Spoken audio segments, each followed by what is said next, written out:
Today's topic, your eyes. This is something you can immediately improve, and you should. You can do it if you have a competition this weekend. And I'm going to show you how and why this is important. As most of you know, first impressions are king. Whether you're on a first date, you are in a job interview, or you are at a ballroom dance competition. Those judges are making huge assumptions about your competence within 30 seconds of seeing you walk on that floor. Guess what? The music may not have even started yet, okay? We are also visual, so we make a great deal of our character and competence assessment based on the face. I've done previous videos on expression, but that's a big beast to slay. Today I'm going to give you some tips that you can immediately improve this weekend if you've got a comp coming up. And that is in your eyes. Leads, I'm going to cover your fix first. Okay, so men or leads usually have what I call thinking face, and this is especially in syllabus dancing when, I get it, you're thinking. But what does that look like on the comp floor? You look down at the floor. Now I got news for you. There's no judges on that floor. There's no audience under those floorboards. When I see the competitor dancing like this, I'm like, well, they're clueless, they're nervous. Why should I even look at the figure that's going to come next when clearly they don't even know what it is? They're hanging on by a string. Bad idea. And I see that the whole time. What I recommend instead is to look up at the crown molding in the room.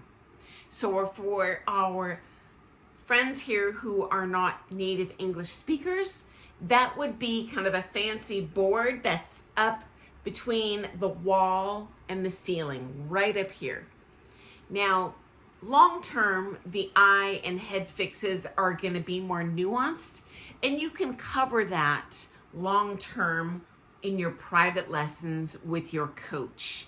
Because in the long run, you know, when you get to like those pre-champ scholarship championship levels, it's going to be, I'm looking where I was, I'm looking where I'm going, I'm looking at my partner, especially in Latin, I'm engaging them. I might be playing with my audience if I'm doing, you know, some sort of X line or something. But for now, if you want the judges to assume you are a more competent, better lead than you actually are, look at the crown molding.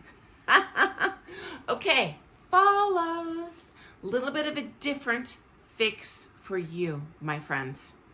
Okay, so I see 3 thinking faces on most follows, usually until they get into that novice pre-champ level.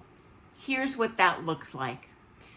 When you walk out on the floor follows, I see looking at the floor, or maybe looking nervously at the other competitors. You've immediately telegraphed to those judges that you do not trust your partner is leading you to the right place.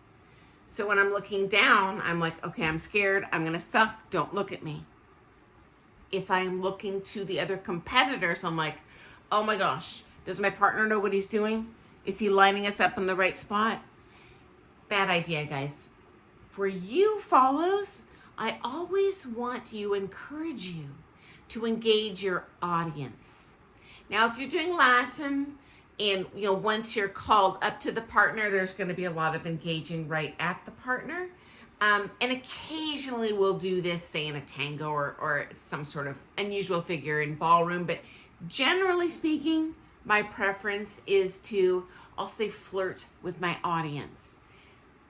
And I've done whole other videos on facial expression. That is a big beast to slay. Probably not going to fix that for your comp this weekend, But I'll tell you what you can fix, those eyes. Go ahead and look out at your audience. If that's awkward, sometimes that is. I get it. We all have different personalities. Then look right above their eye line up here. It'll still look better than here or here. And, you know, when you look down, it even jacks up your top line. So, bad news bears, if you look slightly above their eye line, it's a great deal of confidence and poise. And even before you start dancing, those judges have already made some really positive assumptions about what they're about to see come out of your body. Okay, next up, the walk up. Follows. The most common thinking face I see from you is the space cadet. Now, I don't know what you're looking at, but aliens in outer space are not judging you. No need to look at them and engage them. I'll tell you who is judging you, your judging panel. They are also at that eye line when you walk out. Now, I don't know why, but culturally, we usually don't engage generally right at the judge. Don't know why. Go ahead and engage the audience on either side of the judge, though. And you know what? That's who's going to be screaming and clapping for you anyway. So that's who I'm playing to. So as soon as I walk up, I'm going to look at my partner just for that moment that I'm waiting for his hand to call me up. But as soon as I see that, my preference is to immediately engage my audience. So if I were to show you sideways, my partner calls me up, I see his hand, and I'm looking sideways at that audience like, oh, look at me, hello guys, I can't wait to flirt with you, okay? So immediately by the time I get to my partner, I'm not staring at him at all. I am out in my full-on top line looking at my audience eyes, okay? And finally, during the dancing follows. I see many of you looking down your nose. That's your dancing thinking face. Now this looks all sorts of like I don't have confidence in your dancing.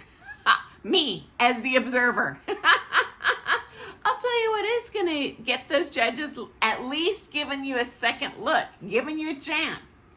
Looking out, okay? So again, while I'm dancing, I'm engaging my audience. I'm not looking down my nose, okay? That is a disaster in terms of that first impression you're making, guys.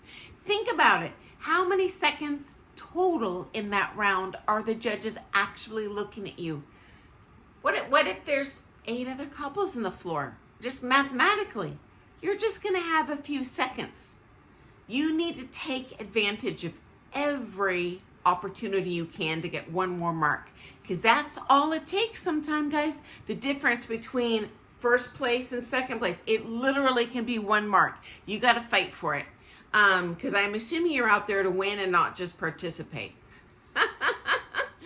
Okay, guys. Finally, thank you so very much to our channel friend Dave. He noticed a Facebook post on my page yesterday I did for my daughter's school fundraiser. She is shooting as many baskets as she can in 4 minutes. The kids are raising money to build a new playground and get more books for their library. Thank you so much for donating. And friends, you know, I remember all of you. Last year, thank you Azadeh for donating to her Hoopathon. Thank you, Sue, for donating to her Hoopathon last year. Just so appreciate it, guys. And it just makes her so excited when she gets that little email pop-up that someone donated. Every single, literally $1 counts, guys. I cannot thank you enough. In case anyone else here would like to throw her a bone and donate a little, I will leave a link to her Hoopathon page in the description or maybe the comments. Again, it is not expected. And you know me, I'll be back tomorrow with some more ballroom dance, hot chat either way. But anyway, guys, I hope you found that to be helpful. And remember, no thinking face. Okay, guys, have an awesome day. And thanks for joining me to today's Hot Ballroom Dance Tea. I'll see you first thing tomorrow. Happy dancing. Bye.